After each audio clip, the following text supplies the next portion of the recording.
شیعہ ذاکر ناصر ملتانی کی شرکیہ باتیں۔ یا علی سارے کہا کریں، یا علی نہ کہنا بہادری نہیں، علی کا نام لو۔ دنیا میں علی کے لیے بولو گے تو قبر میں علی تمہارے لیے بولے گا، دنیا میں علی کے لیے بولو گے تو قبر میں علی تمہارے لیے بولے گا، دنیا میں علی کے لیے بولو گے تو قبر میں علی تمہارے لیے بولے گا۔ اس کو میز نہیں حسین کی قبر سمجھ کے اس پہ ہاتھ رکھتا ہوں۔ نبیوں کے سلطان نے فرمایا ایک دفعہ یا علی کہنا 6 مہینے کے اعتکاف سے افضل ہے۔ حضرت لقمان علیہ السلام نے اپنے بیٹے کو نصیحت کرتے ہوئے فرمایا تھا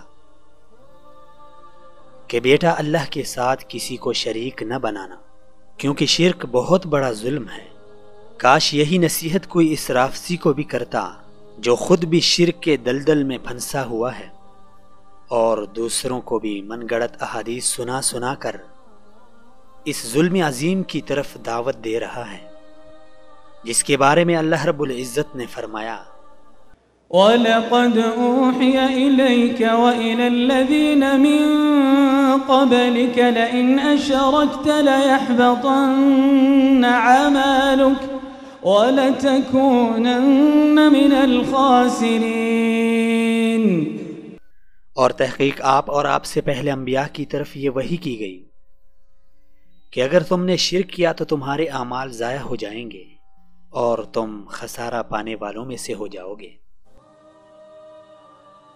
حضرت جابر رضی اللہ تعالی عنہ سے روایت ہے کہ رسول اللہ صلی اللہ علیہ وسلم نے فرمایا، جو اللہ سے اس حال میں ملا کہ اللہ کے ساتھ کسی کو شریک نہ ٹھہراتا ہو تو وہ جنت میں داخل ہو جائے گا، اور جو اللہ سے شرک کی حالت میں ملا تو جہنم میں داخل ہوگا۔ برادران اسلام، ایک طرف شیعہ ذاکر جو شرک کی طرف دعوت دے رہا ہے، اور دوسری طرف اللہ اور اس کے رسول صلی اللہ علیہ وسلم اس ظلم عظیم سے ہمیں روک کر اس کے سنگین نتائج سے ہمیں آگاہ کر رہے ہیں۔ فیصلہ ہم نے خود کرنا ہے۔ رسالہ اردو لا